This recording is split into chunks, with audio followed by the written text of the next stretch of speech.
પ્રકરણ ત્રીજું, ભારતનો સાંસ્કૃતિક વારસો, શિલ્પ અને સ્થાપત્ય.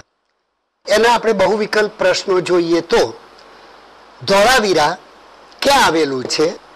એ ભુજ શહેરમાં, બી ખાવડામાં, સી અલિયાબેટમાં, ડી ખદીરબેટમાં. સાચો જવાબ છે ડી ખદીરબેટમાં. ત્યાર પછીનો પ્રશ્ન છે, ઇલોરાની ગુફાઓમાં કયું મંદિર અદ્ભુત ગણાય છે? એ સૂર્ય મંદિર, બી વૈકુંઠ મંદિર, સી કૈલાસ મંદિર અને ડી વિષ્ણુ મંદિર. તો સાચો જવાબ તો પ્રખ્યાત જ છે, કૈલાસ મંદિર. ત્યાર પછીનો પ્રશ્ન છે, ભારતમાં એવું કયું મંદિર છે જેનો છાંયડો ક્યારેય ધરતી પર પડતો નથી? આ તો જબરજસ્ત આપણી શિલ્પ અને સ્થાપત્યની અદ્ભુત સિદ્ધિ છે. એ કોણાર્કનું મંદિર, બી બૃહદેશ્વરનું મંદિર, સી મહાબલીપુરમનું મંદિર, ડી કૈલાસનાથનનું મંદિર. સાચો જવાબ છે બી બૃહદેશ્વરનું મંદિર. ત્યાર પછીનો પ્રશ્ન છે, મોઢેરાના સૂર્ય મંદિરની સ્થાપત્ય શૈલી કઈ છે? એ ઈરાની શૈલી, બી ગાંધાર શૈલી, સી પાંડ્ય શૈલી, ડી ગ્રીક શૈલી. સાચો જવાબ છે એ ઈરાની શૈલી.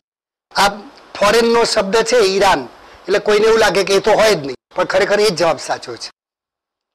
ત્યાર પછીનો પ્રશ્ન છે, મૌર્ય યુગની શિલ્પકલાનો સૌથી શ્રેષ્ઠ નમૂનો કયો છે? એ સાંચીનો સ્તૂપ, બી સારનાથનો સ્તૂપ, સી સારનાથનો સ્તંભ, ડી ઈટવાનો સ્તૂપ. સાચો જવાબ છે સી સારનાથનો સ્તંભ. ત્યાર પછીનો પ્રશ્ન છે, એ તો નાના છોકરાને બી આવડે એવો છે, ભારતમાં તાજમહાલ કોણે બંધાવ્યો હતો? એ બાબરે, બી શાહજહાએ, સી અકબરે, ડી હુમાયુએ. સાચો જવાબ છે બી શાહજહાએ. કોની યાદમાં? યાદ છે ને, મુમતાજ મહાલ, એની પત્નીની. ત્યાર પછીનો પ્રશ્ન છે, સ્તૂપની ચારે બાજુએ ઊંચા રચેલા ગોળાકાર રસ્તાને શું કહે છે? એ હર્મિકા કહે છે, બી મેધી કહે છે, સી તોરણ કહે છે, ડી પ્રદક્ષિણા પથ કહે છે. તો સાચો જવાબ છે બી મેધી કહે છે. ત્યાર પછીનો પ્રશ્ન છે, કૈલાસ મંદિર કઈ ગુફામાં આવેલું છે? તો એ અજંતાની ગુફાઓમાં, બી એલિફન્ટાની ગુફાઓમાં, સી ઇલોરાની ગુફાઓમાં, ડી ગ્વાલિયરની ગુફામાં. સાચો જવાબ છે સી ઇલોરાની ગુફામાં. ત્યાર પછીનો પ્રશ્ન છે, પૌરાણિક પરંપરા અનુસાર દેવોના પ્રથમ સ્થપતિ એટલે કે આર્કિટેક્ટ કોણ હતા? એ વિશ્વકર્મા, બી ધર્મકર્મા, સી દેવકર્મા, ડી ઇન્દ્રકર્મા. સાચો જવાબ તમને આવડે જ છે, એ વિશ્વકર્મા. ત્યાર પછીનો પ્રશ્ન છે, અગત્યનો છે, પૂછાય એવો આ વખતે, ત્રિમૂર્તિ નામની ભવ્ય મૂર્તિ કઈ ગુફામાં આવેલી છે? એ બાઘની ગુફા, બી ઇલોરાની ગુફા, સી અજંતાની ગુફા, ડી એલિફન્ટાની ગુફા. સાચો જવાબ છે ડી એલિફન્ટાની ગુફા, જે અરબી સમુદ્રમાં આવેલી છે. ત્યાર પછીનો પ્રશ્ન છે, કોણાર્કનું સૂર્ય મંદિર કયા રાજ્યમાં આવેલું છે? અને તમને નકશામાં સ્થળ પણ બતાવેલું હશે, એ જોઈને તમારે કહેવાનું છે. એ ગુજરાત રાજ્ય, બી મહારાષ્ટ્ર, સી મધ્યપ્રદેશ, ડી ઓરિસ્સા. સાચો જવાબ છે ડી ઓરિસ્સા. ત્યાર પછીનો પ્રશ્ન છે, બહુ જ અગત્યનો છે, આ વખતે પૂછાય એવો, ઢાઈ દિન કા ઝોપડા એ શું છે? એ મંદિર છે, બી મસ્જિદ છે, સી સ્તૂપ છે, કે ડી ખ્રિસ્તીઓનું દેવળ છે. સાચો જવાબ છે બી મસ્જિદ. ત્યાર પછીનો પ્રશ્ન છે, ગુજરાતમાંથી મળી આવેલ હડપ્પીય સંસ્કૃતિનું મહત્વનું નગર ધોળાવીરા કયા જિલ્લામાં આવેલું છે? એ બનાસકાંઠા, બી સાબરકાંઠા, સી કચ્છ, ડી જુનાગઢ. સાચો જવાબ છે સી કચ્છ. ત્યાર પછીનો પ્રશ્ન છે, મોહેનજોદડો નગરમાં 20 મકાનોનો એક સળંગ સમૂહ મળી આવેલો છે, જેને શું કહેવામાં આવે છે? તો એ ધર્મશાળા, બી સ્કૂલ, સી વખાર, ડી બેરેક, સૈનિકોને રહેવા માટેની. તો સાચો જવાબ છે ડી બેરેક.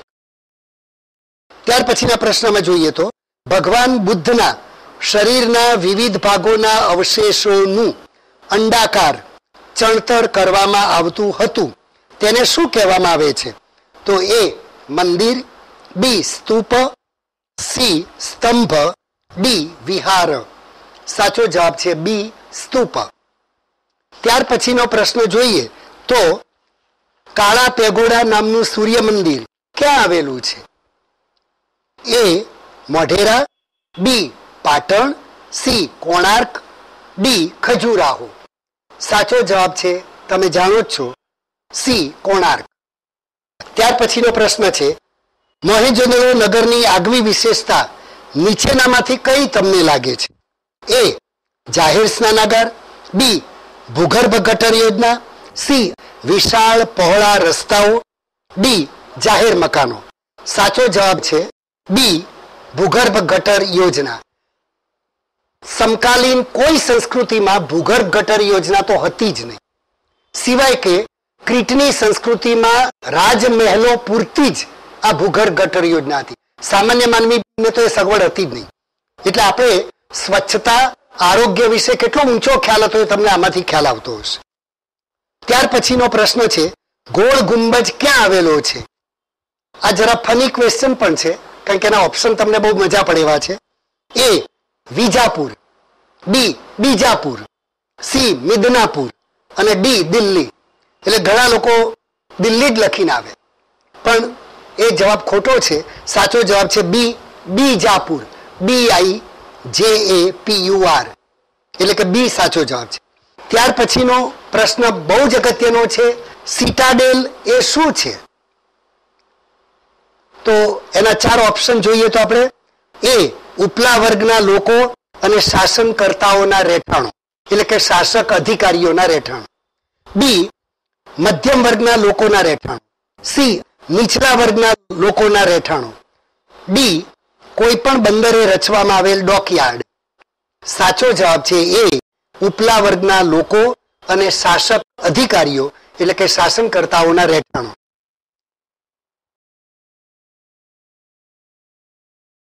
પહેલો પ્રશ્ન છે આગ્રાનો પ્રખ્યાત કિલ્લો બંધાવનાર મુગલ બાદશાહ કોણ હતો?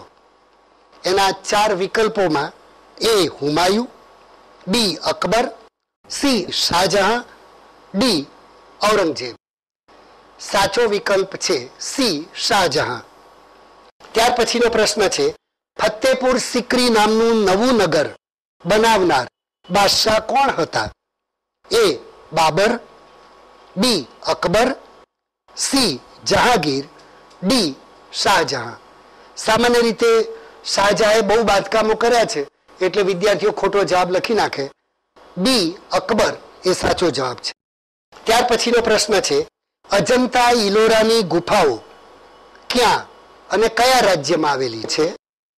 તો એના 4 વિકલ્પો જોઈએ તો ખંભાલીડા ગુજરાત, બી ઔરંગાબાદ મહારાષ્ટ્ર, સી બાઘ એટલે કે ગ્વાલિયર મધ્યપ્રદેશ, ડી અરબી સમુદ્ર અથવા સાગર કર્ણાટક રાજ્ય. તો સાચો જવાબ છે બી ઔરંગાબાદ મહારાષ્ટ્ર. ત્યાર પછીનો પ્રશ્ન છે અજંતામાં કુલ કેટલી ગુફાઓ આવેલી છે કે આવેલી હતી? તો એ 9, બી 19, સી 30, ડી 39. સાચો જવાબ છે સી 30. ત્યાર પછીનો પ્રશ્ન છે એલિફન્ટાની ગુફાઓને ત્યાંના સ્થાનિક માછીમારો શું કહે છે? આ પ્રશ્ન આ વખતે અગત્યનો છે, થોડો કોર્નર ક્વેશ્ચન પણ છે. એ પાવાપુરી, બી ભોજપુરી, સી રેવાપુરી, ડી ધારાપુરી. સાચો જવાબ છે ડી ધારાપુરી. ત્યાર પછીનો પ્રશ્ન છે મહાબલીપુરમમાં રથ આકારના મંદિરો એટલે કે રોક કટ ટેમ્પલ્સ ને કયા નામો આપવામાં આવ્યા છે? તો એમાં એ આર્યોના નામો, બી અનાર્યોના નામો, સી પાંડવોના નામો, ડી કૌરવોના નામો. સાચો જવાબ છે સી પાંડવોના નામો. ત્યાર પછી જોઈએ તો કયો રાજવી પોતાના રાજ દરબારમાં નવરત્નો, વિદ્વાનો, કલાકારો અને તત્વચિંતકોને આશ્રય આપ્યો હતો? કયા રાજવીએ? તો એ બાબરે, બી હુમાયુએ, સી અકબરે, ડી શાહજહાં. સાચો જવાબ છે સી અકબરે, કારણ કે અકબરના નવરત્નો કહેવાય છે. અને ત્યાર પછીના ઇતિહાસમાં છત્રપતિ શિવાજીના નવરત્નો આવે છે. ત્યાર પછીનો પ્રશ્ન છે, ગોલકોંડાનો કિલ્લો કયા રાજ્યમાં આવેલો છે? તો એ મહારાષ્ટ્ર, બી તમિલનાડુ, સી બિહાર, ડી આંધ્રપ્રદેશ. સાચો જવાબ છે ડી આંધ્રપ્રદેશ.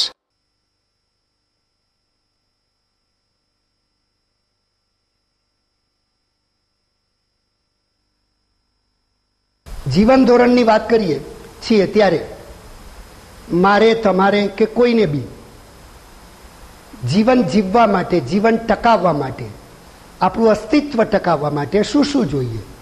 તો તમે કહેશો જ કે ભાઈ ખોરાક વગર તો ચાલે નહીં, એટલે આહાર જોઈએ, અન્ન જોઈએ, પછી વસ્ત્રો પણ જોઈએ, ઘરમાં પણ જોઈએ અને ઘરની બહાર પણ જોઈએ. ઘરમાં પહેરવાના જુદા, બહાર ફરવા હરવાના જુદા કપડાં. પછી આપણે કંઈ પર્વતની ગુફામાં કે જંગલમાં વસતા નથી, આપણે મકાન બાંધીને રહીએ છીએ. તો ત્રીજા નંબરે રહેઠાણ આવે, મતલબ કે મકાન. તો અન્ન, વસ્ત્ર, રહેઠાણ. પછી આજકાલ આપણે શિક્ષણ પણ જોઈએ, શિક્ષણ વગર કોને ચાલે? પછી બીમાર પડીએ તો આરોગ્યની સેવાઓ જોઈએ. તો આ 5 બાબતો એ આપણી મૂળભૂત જરૂરિયાતો બની ગઈ છે. એ 5 બાબતો હું અહીંયા જરા ઉલ્લેખ કરું છું. એક અન્ન એટલે અનાજ, 2 વસ્ત્ર, 3 રહેઠાણ,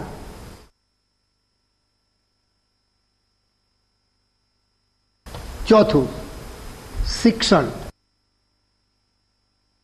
5 આરોગ્યની સેવાઓ.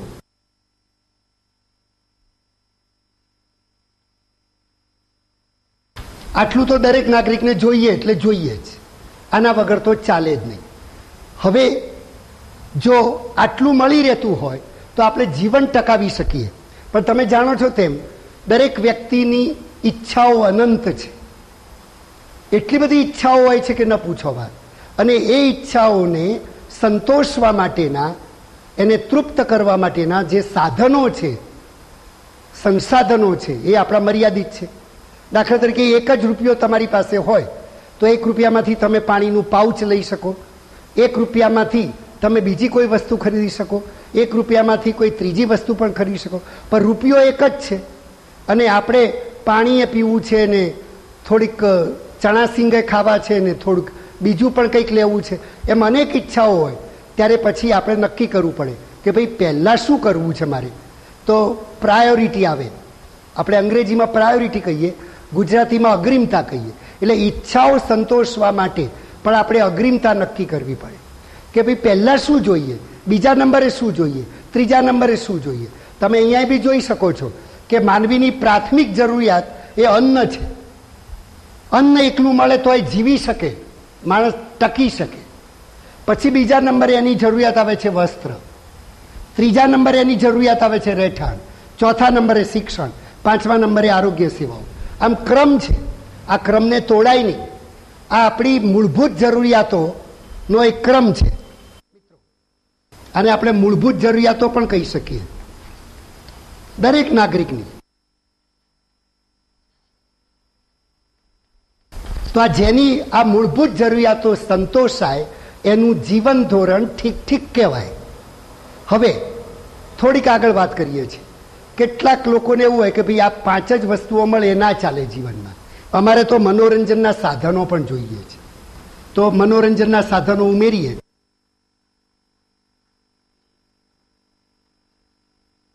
જેમાં રેડિયો, ટીવી, ફિલ્મો બધું જ આવી જાય.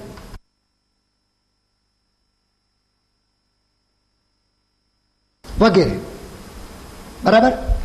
તો મનોરંજનના સાધનો એમાં ઉમેરાય છે. વળી એનાથી આગળ એક કદમ વિચારીએ. કેટલીક વ્યક્તિઓ એમ કહેશે કે ના ભાઈ અમારે તો દરરોજ ઠંડુ પાણી પીવાય જોઈએ, એટલે અમારે તો ફ્રીજ બી જોઈએ, તો એ ઉમેરાય છે અંદર. આમ જુઓ કે વ્યક્તિની ઈચ્છાઓ કેટલી બધી છે અનંત છે. મેં તમને કહ્યું તેમ ઉમેરાતી જ જશે. પછી કેટલાકને એવું હોય કે ભાઈ મારે તો વારંવાર કોઈની જોડે વાત કરવી હોય તો હું કંઈ દરરોજ અને દરેક વખતે એના ઘેર જઉં, આ શક્ય નથી. એટલે મારે તો ફોન પણ જોઈએ. જો બધા ફ ઉપર જ આવશે શબ્દો, ફોન પણ જોઈએ. પછી કોઈ વળી એમ કે અત્યાર સુધી હું સાયકલ ઉપર ખેંચીને મેં આ પોણા ભાગની જિંદગી પૂરી કરી, હવે તો મારે કંઈક સુખેથી જિંદગી જીવવી છે તો મારે તો ફિયાટ પણ જોઈએ. પછી કોઈ વ્યક્તિ એમ કહેશે કે હવે નાના સરખા ઘરમાં એક રૂમ રસોડામાં હું આટલા વર્ષો રહ્યો, હવે તો કંઈક હું સારા ઘરમાં રહું એટલે એને ફ્લેટ જોઈએ. આમ તમે જુઓ ફ્રીજ, ફોન, ફિયાટ, ફ્લેટ બધા ફ ઉપર ચાલ્યા જ કરશે શબ્દો. આવા તો મારા કરતાં તમે વધારે યાદી લાંબી કરી શકશો.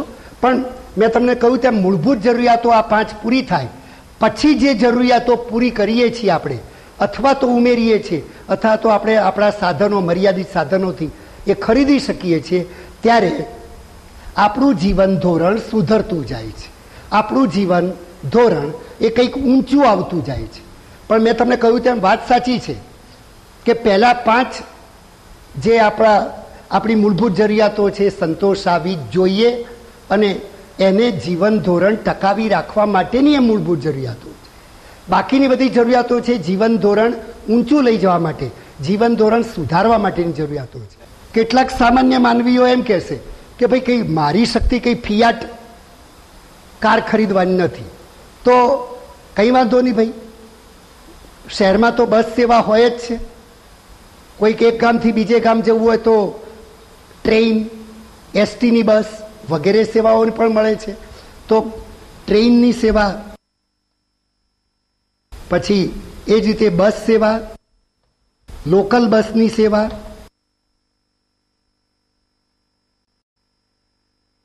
આ બધી પરિવહન સેવાઓ પણ આપણે જરૂર પડે જ છે. બધા કંઈ સ્કૂટર કે કાર રાખી શકે નહીં. એ જ રીતે થોડીક આગળ વાત કરીએ તો દરેકને તાર, ટપાલ, ટેલિફોન વગેરેની ઉપયોગની જરૂર તો પડે જ. તાર, ટપાલ, ટેલિફોન, અને હવે તો તમે જાણો છો તેમ ફેક્સ, ઇન્ટરનેટ, તો એ બધી સંચાર સેવાઓ અથવા સંચાર માધ્યમોની સેવાઓ. એ પછી પણ આગળ ઉમેરવું હોય તો ઉમેરી શકાય કે દરેકને ઘરમાં બધા પૈસા રાખવા હવે પોસાય નહીં. બહુ સ્વાભાવિક છે, કારણ કે ચોર, ડાકુ, લૂંટારા વગેરેનો ભય સતત રહેતો હોય, એટલે બેંકોની સેવા, એટલે બેન્કિંગ સેવાની પણ જરૂર પડે છે. એટલે બેન્કિંગ સેવાઓનો જો ઉમેરો થાય તો પણ સ્ટેન્ડર્ડ ઓફ લાઈફ એટલે કે જીવન ધોરણ ઊંચું આવે. એ જ રીતે વ્યક્તિના જીવનનો ભરોસો નથી, અકસ્માતો વગેરે ખૂબ થતા હોય છે, એટલે લોકોને વીમા કંપનીઓની પણ જરૂર પડે છે. એટલે વીમા કંપનીઓની સેવાઓ પણ જરૂર પડે છે. આમ તમે જોઈ શકો છો કે આપણા જીવન ધોરણને સુધારવા માટે કેટલી બાબતો આવે છે. આ બધી બાબતોનો સંકુલ પરિણામ, આ બધી બાબતોનો સરવાળો કરીએ એટલે આપણું જીવન ધોરણ આવે. હવે બહુ સ્વાભાવિક છે કે સમાજમાં સૌથી ઉપલો વર્ગ છે એ આ બધી જ મેં અહીંયા લખી તેટલી અને એ ઉપરાંત પણ વધારે ઘણી ગણાય નહીં એટલી બધી મૂળભૂત જરૂરિયાતો એની બની ગઈ છે, એના વગર ચાલતું જ નથી. પછી જે નીચલો વર્ગ છે મધ્યમ વર્ગ, મધ્યમ વર્ગમાં પાછા 2 ભાગ પડે, એક ઉપલો મધ્યમ વર્ગ ને એક નીચલો મધ્યમ વર્ગ. તે ઉપલો મધ્યમ વર્ગ જે છે એને આમાંથી કેટલીક સેવાઓ બાદબાકી થઈ જાય છે અને કેટલીક સેવાઓનો એ ઉપયોગ કરી શકે છે. જેમ કે બેન્કિંગ સેવા, વીમા કંપનીની સેવા, તાર, ટપાલ, ટેલિફોન, ટ્રેન, બસથી બસ, લોકલ બસ, એ બધી પરિવહન સેવાઓ એ બધાનો ઉપયોગ એ કરે છે. એટલે સ્વાભાવિક છે કે એનું જીવન ધોરણ એ સાવ ગરીબ વર્ગ કરતાં થોડુંક ઊંચું છે. પછી જે નીચલો મધ્યમ વર્ગ છે એને આમાંથી પણ કેટલીક સેવાઓની બાદબાકી થઈ જાય છે. એને બેંકની જરૂર નથી, વીમા કંપનીની જરૂર નથી, જેટલું કમાય છે એમાંથી પોતાની જીવન જરૂરિયાતથી સંતોષે છે. અને છેલ્લો જે વર્ગ છે, જે નીચલો વર્ગ છે, ગરીબ વર્ગ છે, એને તો બિચારાને મેં તમને કહ્યું તેમ એ વર્ગને તો અન્ન વસ્ત્ર રહેઠાણ માત્ર મળે ને તો એને ભયો એને પૂરતી વાત છે. પછી સરકાર તરફથી શિક્ષણ મળે તો કે ભાઈ સરસ, ચાલો. સરકાર તરફથી હોસ્પિટલો દવાખાનાની સગવડ મળે, ખાસ કરીને કામદાર વીમા યોજનાના દવાખાના વગેરેની સેવાઓ મળે તો એ આરોગ્ય સેવાઓ મળે છે. એટલે કે હા, આ જે સરકાર છે, આ રાજ્ય છે એ કલ્યાણલક્ષી રાજ્ય છે, અમારા માટે પણ કંઈક કરે છે. આમ ગરીબો પણ કેટલીક શિક્ષણ અને આરોગ્ય સેવાઓનો લાભ લઈ શકે છે. બસ ત્યાં અટકી જાય છે. પછી આગળ જે છે મનોરંજનના સાધનો ને બધું તો ક્યાંક પ્રસંગોપાત એમને જોવા મળે છે, તો પ્રસંગોપાત એનો ઉપયોગ કરી શકે છે. બાકીની બધી સેવાઓનો ઉપયોગ ક્યારેક ક્યારેક એમને મળે, ક્યારેક ના પણ મળે.